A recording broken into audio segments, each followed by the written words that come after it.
Good memes today.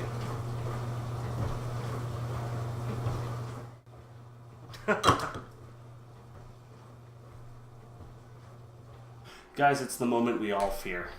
You get home from work, your kid hits you with a water balloon, your phone is soaked. You go to the swimming pool, you realize after you get into the pool that you put your phone into the pocket of your trunks. That mini heart attack you just had was not without good reason. Water damage is one of the worst things that can happen to any electronics. Now, of course, if you've been through a general science course in school, chances are you know that water conducts electricity. And of course, what happens in our electronic devices? Electricity runs from here to there, transmitting data from point to point and so forth. Chances are it's happened to you, it's definitely happened to me, but it doesn't have to be a nightmare if it does, as long as you follow the right procedures. So that's what I want to talk about with you today. So the first thing that you should do, of course, if you do get your device wet, be it your phone or something else, definitely make sure the device gets turned off immediately. There's nothing worse than having your electronic device trying to run while in water, having the water continuing to interfere. The longer it does that, the more likely it is that it's going to cross two wrong circuits and fry a component or fry the device. So definitely turn it off immediately if you do get your device wet, whatever it is. Spill tea on your laptop, like my wife has. Take your phone into a pool, like I did. It's a good idea to immediately turn it off. The next thing you should do is, of course, if it's a mobile device or something with a removable battery, take that battery out, dry everything off, basically disassemble as much as you can, and make sure it gets dried off. The second thing you should do is, as soon as possible, if you can, put your device in a bowl of white rice. Generally, white rice will absorb as much water as it can come into contact with. Of course, it's not necessarily a save-all, especially if you're dealing with something like a laptop. Be a little more careful with that. You might get rice lodged in a ventilation slot, and that would not be good. Similarly, the lightning port on iPhones are about the size of a grain of rice. So I've seen a lot of situations where a person has done the right thing by putting their device in rice, but came to me when I worked in a repair shop to get that rice out. Once you get your device in the rice, usually I suggest waiting about 24 hours, maybe a little bit more for good measure, but 24 hours tends to be kind of the standard that I recommend. From there, feel free to give it a quick test. If it does work, that's great. You could pretty well be safe to go from there. That being said, that doesn't mean that there's no damage to your device. Of course, the water as it dried could have left trace elements on the circuit board, which could shift around or corrode and cause more circuits to intertwine or short and fry your device later on. At that point, I'd recommend taking it into a local shop. Repair shops typically will have some training in handling water damage and things like that. Or if you're adventurous, you can try it yourself. Your results may vary, their results may vary. Water damage is not predictable and not always easy to fix, if at all possible.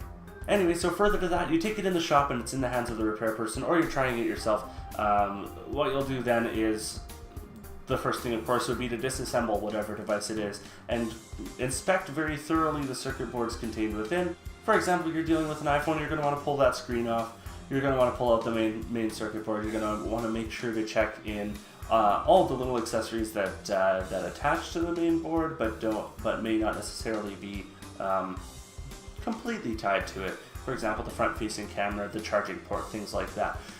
Inspect all of the solder points fully to ensure that there's no residue, no corrosion, things like that. If there is, which most of the time there is going to be residue after water damage, I've found. But what you want to do first off is give it a quick treatment with some isopropyl alcohol or rubbing alcohol and a very gentle toothbrush. Toothbrushes may or may not be recommended by everyone. Some may suggest Q-tips, some may suggest toothbrushes. I find that the toothbrush is firm enough to get any residue off, but it's not necessarily harsh enough to damage it unless you get a hard bristle toothbrush or something like that. But after that, treating it with rubbing alcohol and toothbrush, you can usually get most, if not all, of the corrosion off of the board. After that, if it's already working, you can pretty well be confident that it's going to continue working and likely not have much for problems in the future. That being said, if it's not working, you put it back together and it still doesn't work, then you might want to take it one step closer now, or one step further. Now, at that point, I'd say it is a possibility that your device is toast at that point. Something may have been fried already. Some circuits may have been shorted somewhere. But at that point, I would definitely recommend trying an ultrasonic cleaner. Now, an ultrasonic cleaner typically is used for things like jewelry, or really anything that can get dirty in small places that aren't really easy or possible to clean. If you're using the ultrasonic cleaner for a circuit board, I'd recommend making sure that the ultrasonic cleaner is filled to the appropriate level, which will be specified based on the capacity of the cleaning tub and so forth, with isopropyl alcohol. Not water, things like that, because that won't really do much. That'll kind of make the problem worse. At that point, you'll turn the ultrasonic cleaner on for usually a 15 minutes or so. I've found will do, unless it's really bad. What the ultrasonic cleaner does is basically what the ultrasonic cleaner does is it sends high frequency sound waves through the liquid in the tub to your device to break off and violently assault any buildup or corrosion, anything that's not anchored on there and supposed to be there.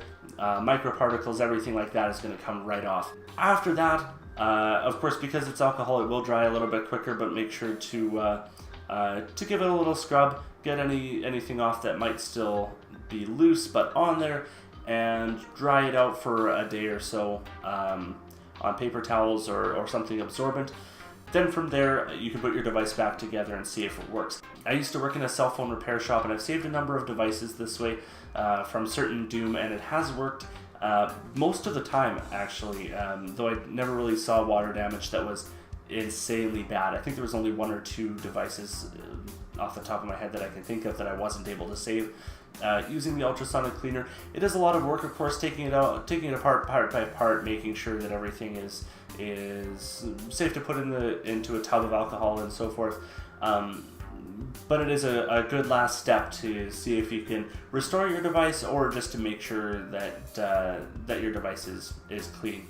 Chances are at that point it's probably not going to work if it isn't already, and you should probably look at getting a new device. Anyway, I just wanted to give a little bit of information on that because I figure it's useful information for anyone to know, even though there's probably plenty of other people who have gone over it. It never hurts to hear it from one more source. Anyway, guys, thanks so much for tuning in. I did recently have a situation where I had to try to restore an equalizer pedal for my bass guitar that wasn't working right, and it turned out there was a lot of residue on the circuit boards, which kind of prompted me to make this video.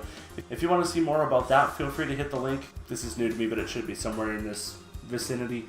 And thanks again for watching. If you liked this video, make sure to give it a thumbs up and hit the subscribe button.